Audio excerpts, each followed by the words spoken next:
Students, happy and good morning to you. Thank God for the new day. I greet and welcome each one of you with warmth and affection to the class on commercial application. Please stay focused.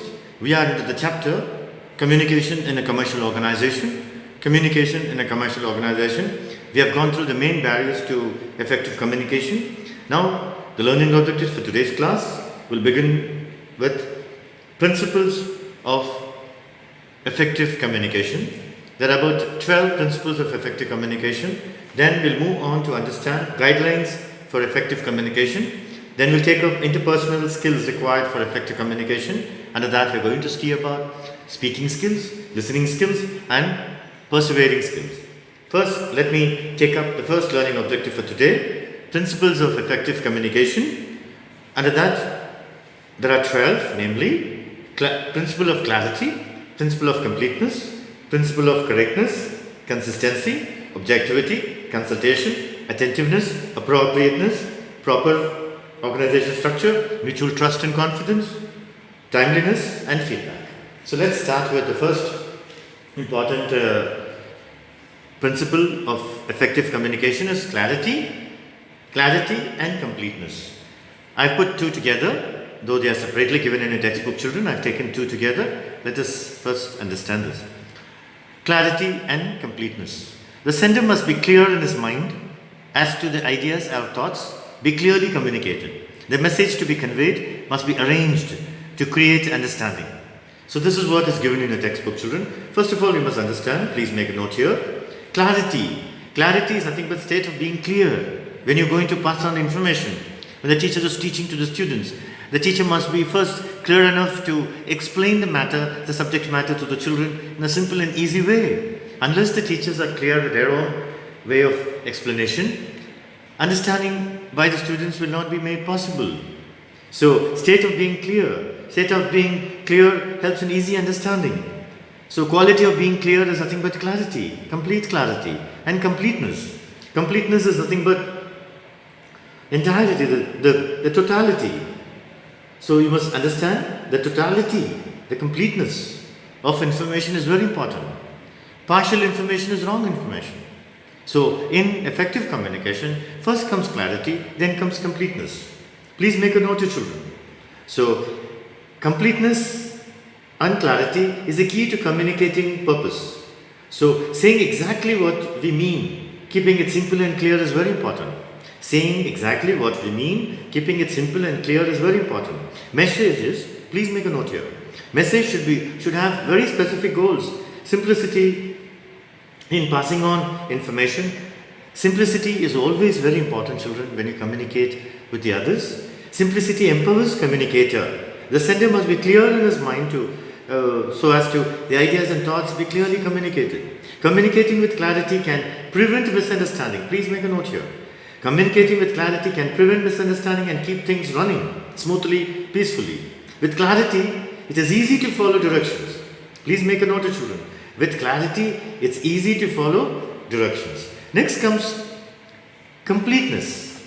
So what is completeness? You must understand the fullness of information. Please note on the fullness of information. The wholeness, the integrity, the totality of information is very important. Completeness provides a communication with all information, answers to all the questions. So it means that saying everything that is needed to be said. Completeness is nothing but saying everything that is need to be said. Communication should convey all the information required by the audience, by the listeners, by the learners. Communication should not leave any question in the mind of the receiver. That is what is very, very important. Communication should not leave any question in the mind of the receiver. With completeness of information, communication can become very effective. Next, we move on to understand correctness and consistency. So, what is correctness and consistency? Let us see what the correctness and consistency say. As a principle of correctness, communication must be correct in all aspects. Use of proper words, clear language, handwriting, and clear speech should help to make communication effective. The message should be consistent with the goals and policies of the organization. Consistency. It should be linked with the previous message which help in proper understanding. So first we'll take up correction. What is correction, children? Please make a note here. Correction is nothing but free from errors. Your information must be free from wrongs. free from errors, and free from mistakes. Consistency is nothing but uniformity, compatibility. Compatibility is consistency, whereas it also means uniformity of information. First of all, we'll take up correction. Communication must be correct in all aspects, very important. Use of proper words, clear language, good handwriting. See children, please make a note here. Good handwriting and clear speech help to make communication effective. If it's a written communication, handwriting also matters. There should be no errors in communication. The message should be exact, correct and well timed with appropriate and correct language in the message. You must also understand, children, the message should be consistent with the goals and policies of the organization. What happens here? Communication requires focus and discipline, first of all. One message can have many facets and many voices, but still sounds unified. What is this consistency, uniformity? Consistency in communication, children, creates a favorable work environment by trust and productivity. Please make a note here. Consistency. Consistency means uniformity in communication. Uniformity, compatibility in communication, which helps favorable work environment by trust and productivity. Then all employees work in harmony. Daily tasks is accomplished. Daily tasks can be completed. Yes, definitely. And also please make a note here, children. Correctness is nothing but conformity to the fact or truth. If you are away from truth, you are not correct. If you are closer to the truth, you are correct. So your message should be based on facts or truth, accuracy, freedom from errors. There should be no grammatical errors even in communication. Messages should be sent to be exact, correct and well timed. If the communication is correct, it boosts up the confidence level, no doubt about it. Communication should be specific, definite, clear, rather than vague and general. All comes under correctness. Then consistency. What is consistency? Earlier I told you compatibility, uniformity. Following the same steps. This also means that communication should always be consistent with the policies, plans, objectives of the organization.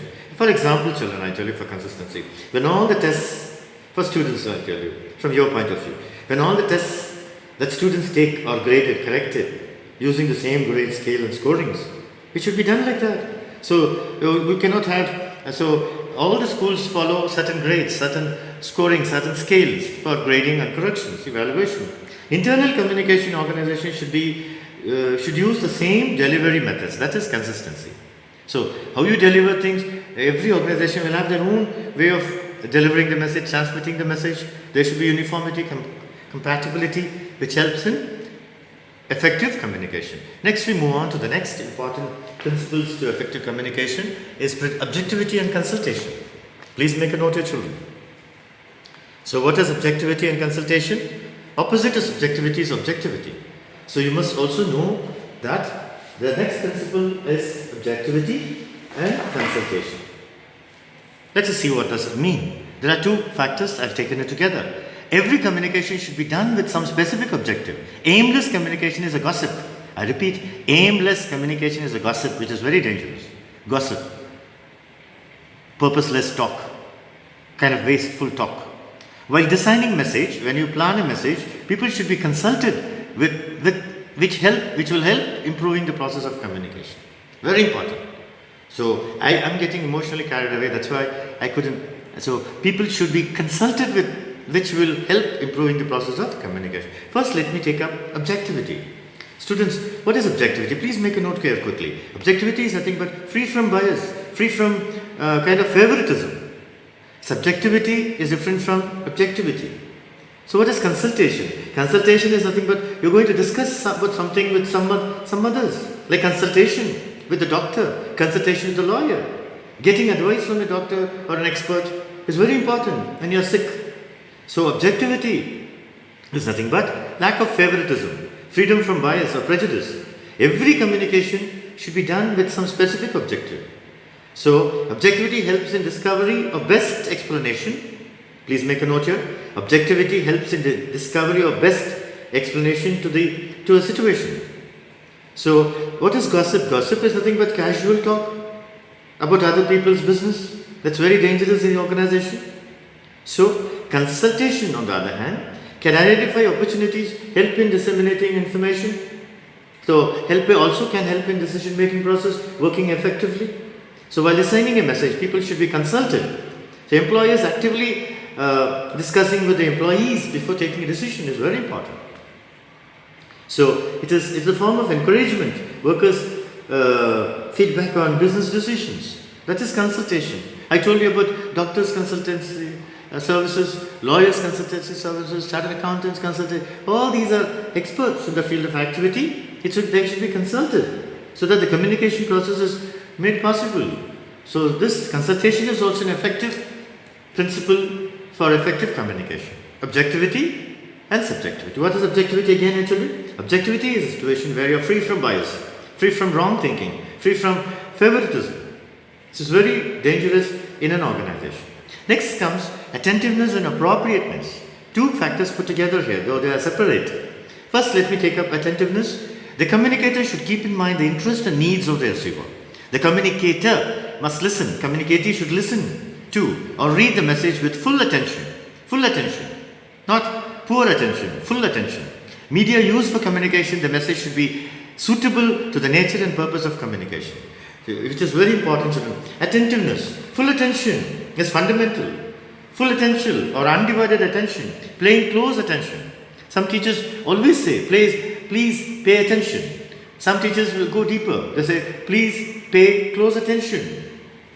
So, what is appropriateness? Appropriateness is nothing but suitability, proper fittingness. So, anything fits correctly, we call it as appropriate, correct, fitting, fittingly said. There's a proper way of doing things, appropriate way of doing things. So, the communicator should keep in mind the interests and needs of the receiver. That is the first step. So, attentiveness increases effectiveness of communication. So, when the students in the class are attentive, the class becomes very effective. Listening in attentive way can make a person feel understood. Please make a note of this, children. Listening in attentive way can make a person or student feel understood. Focus on essential message. Talking should be done in a suitable way. So you must understand this. Appropriateness is very, very important, as well as full attention to the message, full attention to the information given is very, very important. So, as I told you, consultation earlier, meeting with the professional experts for the purpose of gaining information is very important. Likewise, same thing happens in attentiveness. Listening activity. Attentiveness is nothing but listening activity. Sense of being alert, sensitive to others. Being sensitive to others is attentiveness. Attention is important skill to increase intelligence. Please make a note of this. Attention is very important skill to increase intelligence. For example, I tell you, if you do not know how to be attentive, attention will conquer the mind and it will let you wander here and there, let your mind wander here and there and get distracted. So it is very important that you pay attention to attention. Attention is the first step in communication. You know that. Attention is the first step in communication. Learning process also, attention is the first step. We cannot understand or learn or remember that which we do not pay attention to. What is appropriateness? I have already told you. Again, I'll tell you one more point, children. Please make a note here. Appropriateness is nothing but quality of being suitable or right for a particular situation. Quality of being right for a particular situation, communicating rightly in a particular situation, particular context is very important. So, communication should be right for the purpose. Information should fit the receiver, match the purpose. Again, I repeat, information passed on by the sender should fit the receiver, and match the purpose. If not, communication will damage the credibility of the organization. So, attentiveness, principle of attentiveness and principle of appropriateness is very important for effective communication. So, next we move on to the next important thing is proper organization structure. I have already dealt this with the barriers to communication. Organization structure should contain few levels of authority, and then direct communication tends to be more effective. Informal channels of communication should be used more. So, flexibility in organizational structure is very important. As an important principle of effective communication, proper organizational structure really helps. So, what is organizational structure? Organizational structure is nothing but system of hierarchy within an organization. The roles played by individual people, the responsibilities given to individual people, and their rules and regulations given to individual. It is nothing but a communication channel. Free flow of information happens through organization system. Both formal, please make a note, children, both formal and informal communication will flow within an organization in a specific direction. Different levels of authority is given through proper organizational structure. Again, I repeat, organizational structure help in effective flow of information, children. So, simple and easy organizational structure will help effective communication rather than complex organizational structure, rigid organizational structure. So, informal channels of communication should be used more. What does it mean? Communication is often influenced by organizational structure and culture of the organization. So, communication channels serve specific functions through downward, upward, lateral, different ways of communication.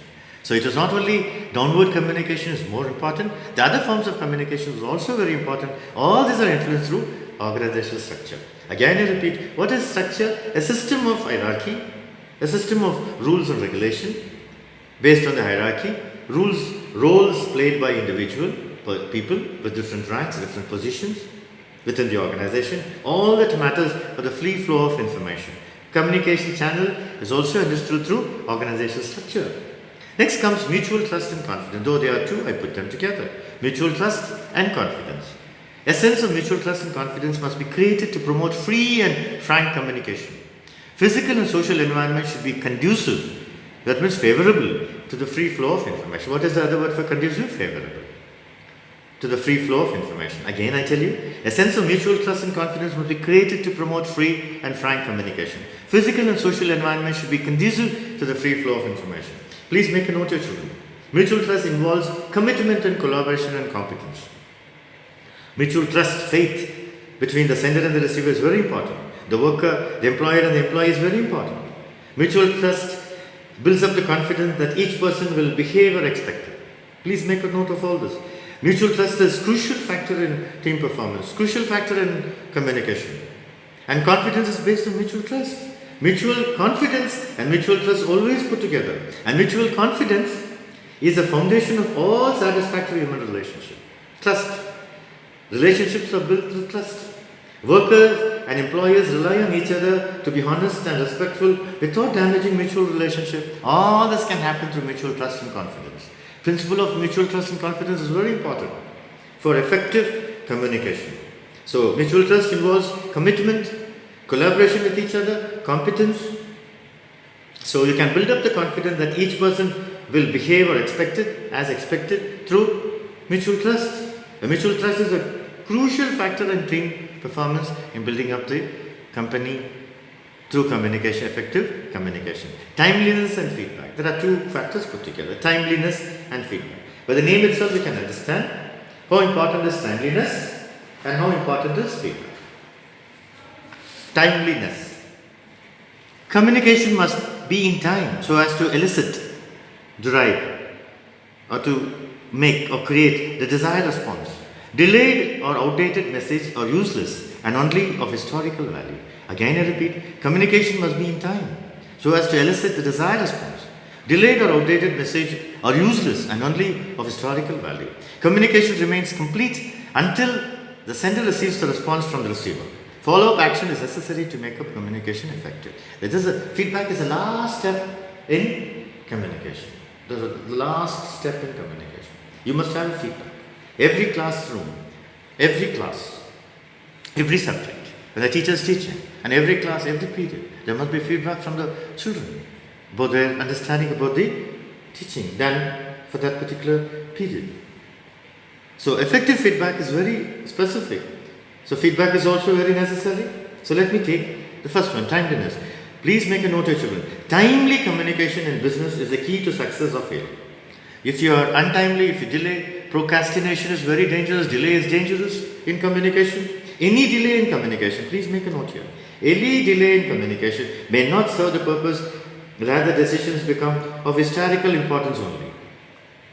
What is historical value? Historical importance. Oh, it was said, it has become only, rather decisions become historical importance only. So, it has not served the purpose. Anything which is historical value has not served the purpose fully. Any delay in communication may not serve the purpose, rather decisions become historical value. Timely communication in business is the key to success or failure. Communication should be done at proper time. Please make a note of this. so that it helps implementation or implementing the plans and programs of the company. It should be done on time.